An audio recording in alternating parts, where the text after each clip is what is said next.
Hello and welcome to this special collaborative podcast episode between Media Voices and journalism.co.uk, two trusted publishers giving you expert views and news from around the media industry. I'm Jacob Granger from journalism.co.uk. And I'm Esther Thorpe. I'm one third of the Media Voices team. The Media Voices you know and love are going through a few changes over the next few months. I think we'll chat about that in a little bit. But don't worry, our publisher podcast and newsletter awards and summit, they're not going anywhere. If this is the first you've heard of them, we've just held a full day dedicated to publisher podcasts and newsletters. Basically from how initial tests and paid podcasts are going right through to commercial strategies for niche newsletters. And this episode, we are going to dip into some of the key themes and talking points. It was a very full day. Jacob, you were there. How did you find it? Because I just sat on the door the whole day. Yeah, no, it was a great event. I went around the room with Peter and a mic. I listened in on many of the talks, and there were a couple of really striking themes for me. I think the first one is that for independent and specialist titles, podcasts and newsletters are a powerful tool to command relationships with those very specific audiences. And that quality over quantity approach opens up so many monetization opportunities. It's often the other way around for larger publishers who look to these products to grow their portfolio and appeal overseas. There's a great interview coming up with the Scotsman about its food and drink podcast, tapping in to tourist intrigue from the US. I'm going to butcher this with the US pronunciation now, but riches and niches.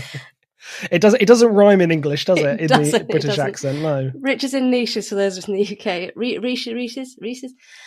So there's this whole sort of approach of podcasting and newsletters that binds them together.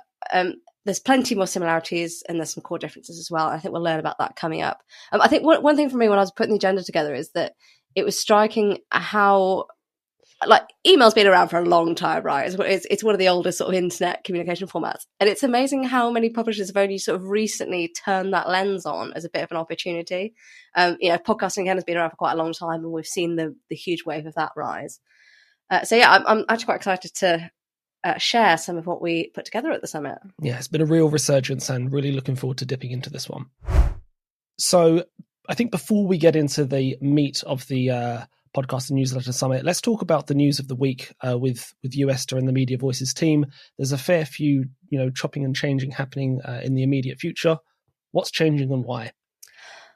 So the TLDR version is that basically we are just narrowing our focus on podcasts, newsletters, and other publisher products. At Media Voices, we've been going we're approaching our 8th birthday now. And we always tried to cover as much as we possibly can. And it just got to the stage we kind of realised we'd fallen into like the mushy middle of media coverage, where we're trying to cover too much. None of us are even remotely part-time on Media Voices, very much still evenings and whatever hours we can squeeze out. So we thought, well, let's keep the themes from the event going throughout the year. Let's serve the audiences that come to those a bit better without sort of trying to compete with B2B publishers with much bigger resources than us. And we're going to focus really closely on, honestly, probably a lot of our award entrants and winners.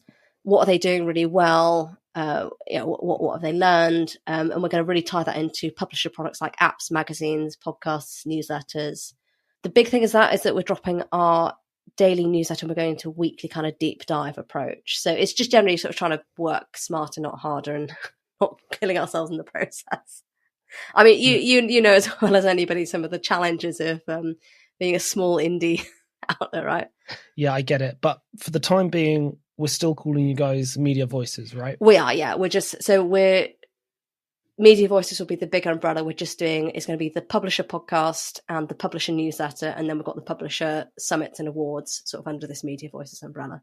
Yeah, I get it, but I also don't get it because journalism.co.uk, I mean, yes, we're a very small team. Yes, we're independently owned, but we work full time. And so I can't imagine having to do this on a part-time basis, evenings and juggling all the rest that life has to throw at us. I'm guessing that's part of the decision-making process here. It is, and it's a blessing and a curse. I can raise my kids during the day and still do what I love in the evenings, but it doesn't leave much wiggle room for illness, burnout, anything else. And I think we just need to like prioritize and look after ourselves a bit better as well. But you're all still going to be juggling the same balls up in the air that you've got going on at the moment still. But I think publishing, so between the three of us, it'll work out just over once a month rather than once every 3 days. Will make quite a big difference. And you're still going to do those really fantastic media reports, right? Provisionally, yes. Watch that space. I don't think we'll be doing media moments because again, that's too broad. But our plan ideally is to do some really big deep dives into those publisher products and really lean into that audience and serving that rather than trying to compete with everybody else. No, I do get it, but I mean, you've been wonderful in everything that you've put together over the last few years. I don't really know how you've done it, but talk to me about some of the the triumphs, the breakthroughs that you've really had as a team, and what we can continue to expect from you guys in the future. Honestly, I think a triumph is still being here. 8 years is a lot longer than many outlets with 10 times as much funding and resources go. And I don't know if that's just the longer we go, the more dogged the determination to keep going is. But actually, I think one of the highlights for me was launching the Publisher Podcast Awards. We opened them in 2019, and just seeing the response for that and thinking, okay, we have actually hit a bit of a niche here, and that there is a need here to kind of celebrate the work that publishers are doing in this space. Holding that event on March the 4th, 2020. Saying to Chris and Peter, do you think anybody's going to skip it because of this COVID thing going around? Nah.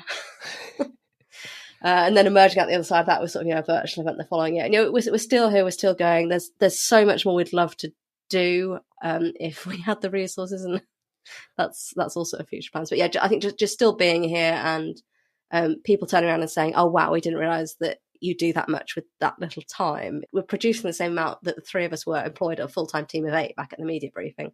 So that's part of the reason we need to cut it back a little bit. But I'm quite proud of the fact that we continue to do that. As you should be. And I really do relate to this because, I mean, we are also going through a period where we're just trying to understand who our readers are and what they really want from us. I mean, like you, we're in this moment where we're thinking, there's so much that we could be doing in this very explosive, ever-changing space, but our team is quite small, and we just want to hone in on that. So we have been launching a reader survey. If you are a media professional, I would just love to put this little plug in just to say, look, you can take a moment, head over to journalism.co.uk. You'll see a little click to apply, and there is a wonderful book prize on offer for one lucky entrant. So we'd love to hear from you guys if you have sort of 10 minutes to do that for us. It's a very good survey. We'll comment it's a very well designed survey. You don't often get them, but they're very, very good. It took a lot of iteration on my editor Marcella's part. Full credit to her for that. Okay, so that's all very well, but I suppose back to the summits. What did we learn about podcasts and newsletters from them? I know there were lots of the sessions. I didn't actually attend very many of them, but obviously put the agenda together. Jacob, I know you attended some of them and you chatted to various people throughout the day. I think we're going to draw out 5 lessons from this. Do you want to kick us off? Yeah, I would love to. I mean, we were just speaking there about the reality for independent publishers, and there was one super inspiring talk on the day, which I think really will set the tone for the discussion. Black Ballad is an independent lifestyle publisher written by and for Black women. It's been going on for nearly a decade at this point. It's a proof of concept that bootstrapped organizations can make it if they remain focused on mission and audience, instead of getting distracted and just simply following the money. They've got a little under 1,500 paying members to date, which grants all sorts of early access and perks from events to partnerships. But more than anything, Black Ballad exists to serve a void that many Black women feel hasn't been properly addressed in the mainstream. So let's go to founder Toby Oradine for more on that. People build connections with humans and not brands. That's just the honest truth. Black women hadn't been served by the media at the time when Black Ballad was coming out. We were always a bit of an add-on, or it was a very narrow view of what Black womanhood looked like. And being really honest, in terms of mainstream media, I'm not exactly the Black woman that was always featured. It was someone that didn't quite look like me, that looks more like a Beyonce sort of, or maybe mixed race. So you had a Black woman who was kind of like the everyday Black woman kind of experience, going through kind of their 20s and didn't have it all together. And I think it became very relatable for the majority of Black women that were reading this, in terms of, okay, there's a relatable Black woman here who's just kind of figuring it out. As my life has changed, I've allowed the audience to go on that life journey with me. When I started Black Ballad, I wasn't married, I wasn't a mum. Now I'm married, I'm a mum of 2, I'm full-time on Black Ballad. And I kind of feel like just going through all those sort of, letting the audience in, not too much, but letting them into sort of those life sort of like moments that I was going through, I think it made people really trust the brand actually, and trust where I was coming from. And also another thing, I explained a lot of my decisions actually through my newsletter. I explained the membership that we did. I explained a crowdfund that we were doing, a community crowdfund.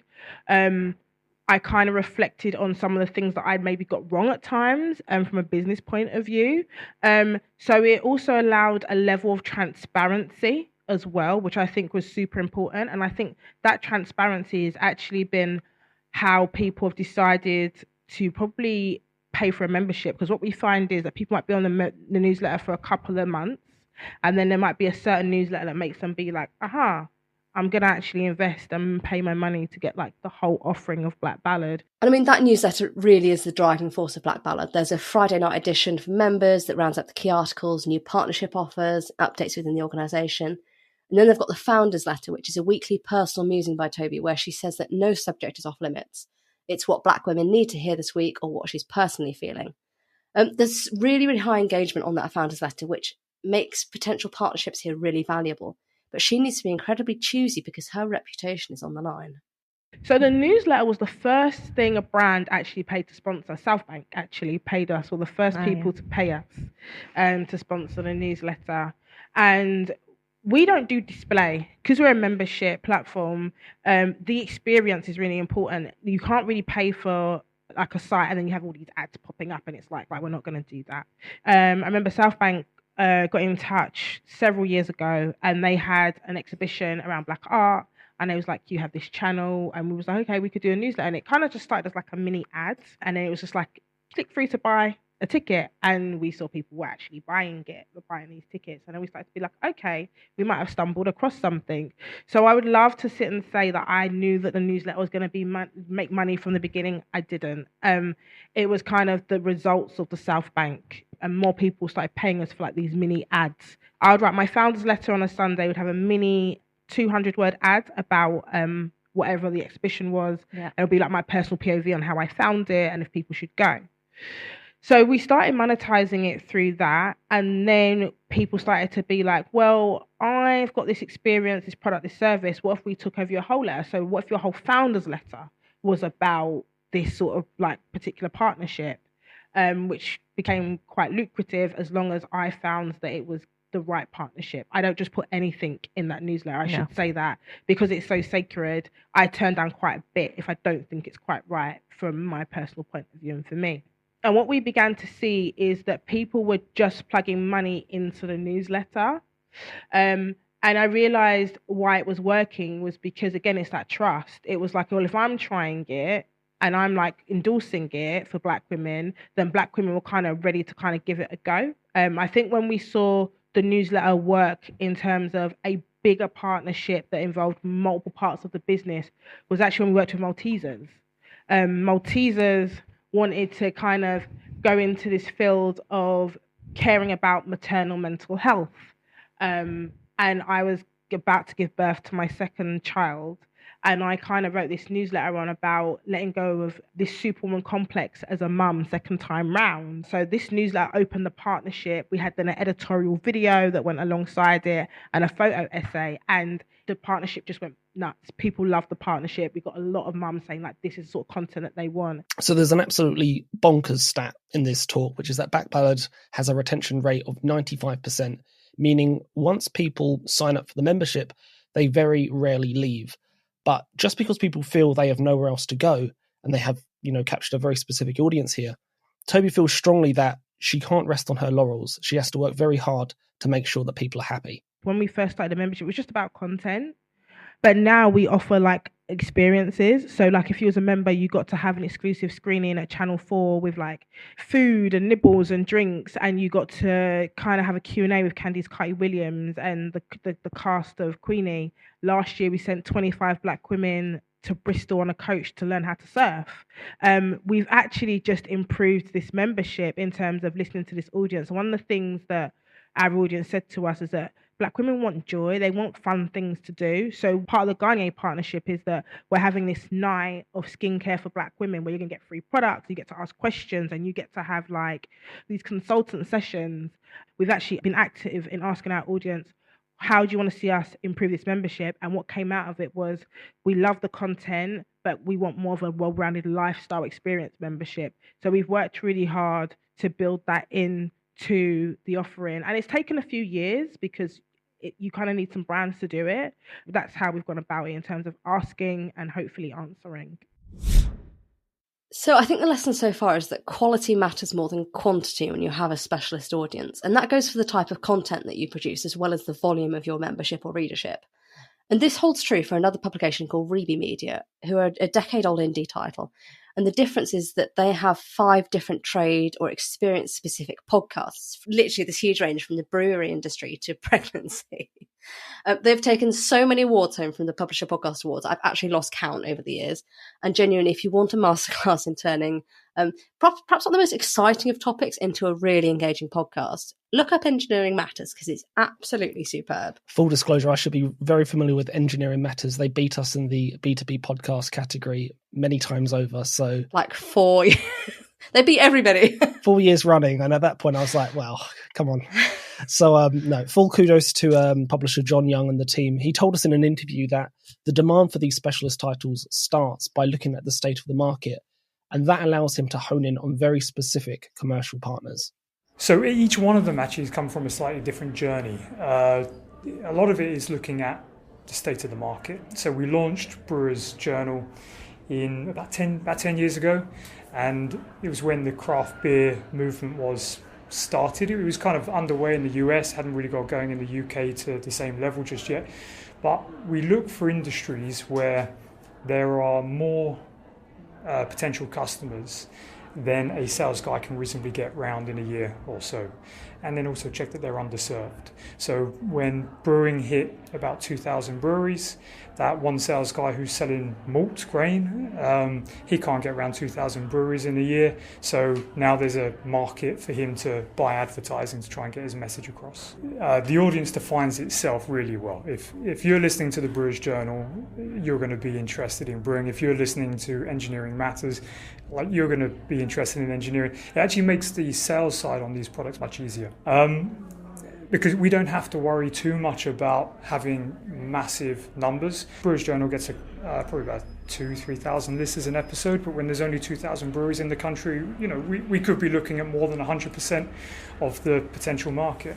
Engineering Matters is a bit more of a problem. We do about 40,000 listens an episode, but there's like 5 million engineers, so we're a little bit of a drop.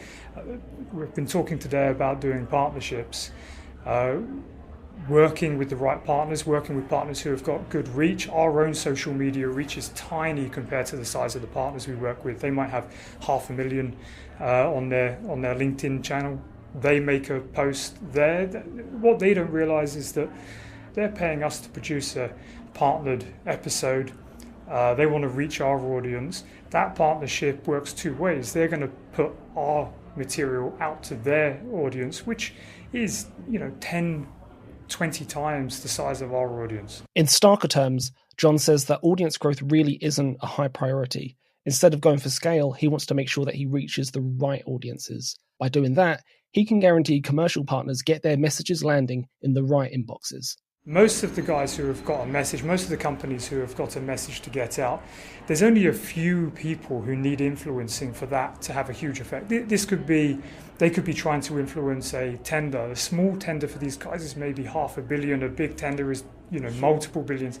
So if we can get the message to the one person on that tender team, just to influence maybe how the tender document is written or how they do the weighting or what they think is important when they're reviewing those tenders. It doesn't matter if we have 40,000, it matters that, and we know who that person is, we will just send it to them directly. So we'll know that one person that is important gets it. Growth on the audience side, it's not a priority. It's great to achieve. We do actively kind of look for opportunities to improve it, but actually our entire focus is quality. And how do you guarantee that quality? It's in a more simple podcast format. If you adopt the documentary style, then you can do the same as we all do when we're back in our feature writing days. You can sit there into the late hours of the night, crafting and reshaping until you've got it perfect. And then you sit down in the studio and you cut it all together and it sounds, you can make something sound great. You're recording now, I've made multiple mistakes. You can cut this together and it can sound like a really compelling piece, or you can make me sound like an idiot, whichever you choose. But that format, it's cheap, it's quick to put out. but you have to be really, really good in order to make that work. In both cases, newsletters and podcasts are great ways to go direct to audiences, whether that's straight into their inbox or earbuds. And another similarity between the two mediums is that they're great for developing superfans, and both of these hold true for publishers of all sizes. But another striking comparison is that they're powerful niche offerings. We're seeing this with specialist and independent publishers, as well as the larger ones who are going deep into verticals or doing pop-up products around events like the coronation or the election. Now, Jacob, you spoke to the FT's head of newsletters, Sarah Ebner, about pivoting at speed to fill market gaps. So let's hear what she had to say. I tend to look for gaps where I think there should be a newsletter. So we didn't have a US markets newsletter. Now we have Unhedged, the award-winning Unhedged. We didn't have a UK politics newsletter. We have the award-winning Inside Politics. The same with fashion. We didn't have a business of fashion newsletter. So I look for the gaps for where we can fill things in, because I don't want a reader ever to look at our sort of newsletter page and think, I don't know what to sign up for because there's too many things, or what's the difference between that and that and that. That's why on that page, if anyone looks, they've all got, you know, illustrations for each newsletter, and they've all got taglines that would explain to you, and sample links so you can find out what they are. So it has taken a long time to get to that many newsletters, but we can launch quite quickly if we need to. I launched One Must Read last year, and I just really wanted to launch that to send people to one piece a day, and that's been very effective. We had a newsletter that when I arrived was called Brexit Briefing, and then I thought that was not a great name because I arrived in, Brexit happened, so we changed it to Britain After Brexit, which we thought was pretty clear that we were talking about how is Britain's place in Europe. And then more recently we thought, do you know what, we think people think that's a defunct newsletter because it has Brexit in it, and we renamed it State of Britain, the State of Britain, which we thought was much better, much more now about the challenges that Britain's facing. And obviously a lot of them are due to Brexit, but some of them are not. And fortuitously the election was then called, and we looked as if we were completely on point to rename that, and it's very relevant. The content hasn't changed that much because Peter Foster, who writes about the challenges facing Britain, but it's a better title, and it, if there is a Labour government, we might finesse the tagline, for example, again. But it was a case of looking at it and thinking, this is really good content that we know our readers like, but maybe the name is not attracting that many new people to sign up. The numbers were quite static, and since then we've had new sign-ups. The FT has 50 newsletters at this point in time, and it allows them to experiment by deploying them as premium or standard newsletters, or even as newsletter courses. Newsletters are also a way to test the water with topics that might seem unfamiliar or niche at first. I don't think people would have expected us to have a fashion newsletter. And that came from the fact that, Lauren Imbick is a really good writer, our fashion editor, and was Fashion Writer of the Year, and I thought she should have a newsletter. But I don't think people would expect us to have that at the FT. They expect us to have these, economics and finance and asset management and all those kinds of things. We have a big B2B audience, so I think it's really good to be offering them, for example, if they work in the legal industry, newsletters that they might want so they engage with their corporate subscription, because we want them to not just get that subscription and think, I'm not going to use it. We want them to think it's useful. And we know newsletters are really good for engaging our B2B audience. And we also we want people to subscribe to the FT, so we want to offer them things that we think they might like. And we're not, funny enough, I don't think our newsletter offering is that broad. We have some lifestyle newsletters, just mentioned one, but we also have Weekend. That's all the weekend, and we know FT Weekend works really well, but we don't have a singular arts newsletter, a singular books and letter that other organisations would have. And we didn't have a central banking newsletter. That seems quite niche. For the FT it seems quite obvious we should have a central banks newsletter, so we have one. So I wouldn't want to diversify out of things that I felt were relevant to the FT. One last comparison for good measure between podcasts and newsletters is the big personality hosts and talent that draw in audiences. The FT is one of many publishers now allowing staff to lead newsletters. I'm very pro the personality or the voice of the newsletter writer. I think that I thought this anyway, but when we launched our reader survey and we could see the newsletters ranked and what newsletters were at the top, they were all the ones with strong personalities where you really knew the person who was writing it, and you got a sense of who they were, what they liked, what their opinions were. I mentioned some of them before, Unhedged, Inside Politics, Swamp Notes, our US politics newsletter. These are ones that people really, really like. I think Substack has accelerated that a bit because that sort of individual newsletter writer has become what people expect, but I think it really works for us as well, also because we have a lot of really good writers who have expertise, and the combination of the two is a great thing. The daily news publication The Scotsman is another great example of a larger legacy title trying to broaden its international appeal through podcasting in particular. Its Scran podcast goes deep into the local Scottish food and drink scene. It was launched in 2019 as part of the Google-funded Laudable project to diversify its audience. What it's found is that this has sparked tourist appeal in the US market, and it's interesting to note that the Scran brand has since extended into newsletters and awards too.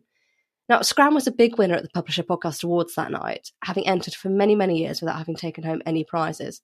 This is a brand to pay particular attention to in terms of keeping going, listening to feedback, and evolving to become a podcast which can rise above some serious competition. Here's Rosalind Erskin, host of the Scran podcast, with more. The food and drink scene in Glasgow's changed hugely since, I moved away and came back, so in 10 years. In Scotland as a whole, there's, obviously whiskey, really good meats, but I think people in Scotland have evolved and are more interested in the provenance of food. But there's also a huge tourism in it, and the Scotsman has an American audience, an overseas audience, so we're tapping into telling the stories of your local farmer or your local baker, or a well-known whiskey distillery, but also for the local population of Scotland, but also tourists as well, people coming to visit. So it's a guide to Scottish food and drink, as well as where are we going to eat, where are we going to drink, what's interesting, what's new, and I think the podcast feeds into that as well. So once again, we're seeing very targeted advertising in this podcast. You'll hear lots of food and drink brands in the ad breaks. So what you're getting is that recurring theme, a specific podcast and a specific commercial opportunity spitting out of it. That doesn't happen by accident. The Scran podcast has built its appeal by hitting the road to get very close to the food and drink scene. It's important to us to go to places and meet people face to face. That was always the kind of point of Scran. If it hadn't been for COVID, we would have been doing that the whole time. We do things online when it's easier. We used to do things in the studio when it was easier, but I think it's just more natural, and you can get a sense of the environment. You can record some music, some chat. In the uphill, we got the wee girl behind us singing the song, and that was really nice. So there's a sense of place there as well. I think when you're in places like that, people are more forgiving if there's background noise or chat, because it's part of the ambience. Unless it's me recording, there's never any really annoying noises. So yeah, I think it's hard, but it's not impossible, and I think it adds to the experience. And one happy bonus is that a lot of content can also be repackaged across the wider news group for extra bang for buck. We don't, that I know of, touch wood, have any massive competitors. We've been pretty well established. We've got the support of the brand, the Scotsman brand, behind us. And my many, many guises I also write for the paper as well as the website. So there's a lot of opportunities to turn good lines, top lines from a podcast into an article, which can go out across the whole of the Scotsman and potentially the whole of the National World Group. So yeah, I think we've been going a while, but I feel like we're only just kind of getting into our stride. I should say they tempted me with a very, very nice sounding, very expensive whiskey in one of their episodes. It's dangerous. The last thing we wanted to discuss is the US appeal. It's probably the last major talking point, and it's quite significant. What we're hearing is that the US market is an early indication of trends to come. I think we've seen this across many other aspects of media. Ben Newart, head of podcasts at Immediate Media, has a wide portfolio of magazines and podcast shows, and he says that US podcast listeners are really warming up to paying for them. That is an encouraging sign for the rest of the industry. But we've actually seen much more engagement in subs becoming popularised in the US in comparison to our UK listeners. And I think culturally they're just more akin to things like Patreon, to things like YouTube. I think it's probably an early indicator that as slightly more hesitant attitudes start to thaw, hopefully globally people will be more accepting of paid for solutions. As things like Patreon or YouTube Premium become more and more popular globally and people are willing to support content creators and have that community feel, podcasts will just be a natural part of how that subscription feels to a user. And it is a psychological hurdle more than it is a financial hurdle. So yeah, I'm hoping that is the trend that covers across to the UK and then hopefully onward from there. He is optimistic that the appetite for podcast subscriptions will grow, but publishers will need to invest to see the growth. The worst thing you could do as a publisher is start to make users feel penalised for just trying to engage with your content. If you do 5 episodes a week, I've seen examples of other publishers that go, right, well, we'll go to 4 free episodes a week and 1 premium. Well, now you've just taken an episode away from someone who that's their daily listening habit. They now don't have their Friday episode anymore, and you're holding it ransom for £1.99 a month. That's not a great look, and it's also not a great service. One of the things that we always say internally is if you're going to take subs seriously, you have to offer more for more, not less for more. And you have to think about what a premium experience really means. So, for example, if you did have 5 episodes a week that were an interview format, what is slightly more added value on top of that. One of the things we've started doing in line with our subs strategy over the last 3 years is include more editorial-led series. So we're actually nominated today for an award this evening for the Tiger Tamer series that Dave Musgrove led, which is an excellent series, which I recommend you listen to. That is a more intense, several part, could be a 4-part, 5-part series that is more narrative driven. There's more music, there's more sound effects. It's probably more akin to a radio program in some ways than it is a podcast, though I know those two should never be confused. So we've experimented with this quite a bit over the last 3 years. And the more you do to give users added value and the more you do to signpost that, the more typically you will see conversions start to play a part. So, at start, we just did ad-free and the occasional bonus episode. We didn't want to make users feel like we were changing up on them too much.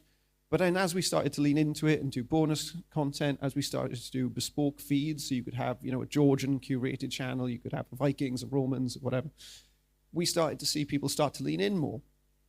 And typically the metric that you hear about industry-wide is that, whatever your overall size of your actual free listening audience is, you can typically expect 4 to 5% conversion rate after, say, 6 months to a year.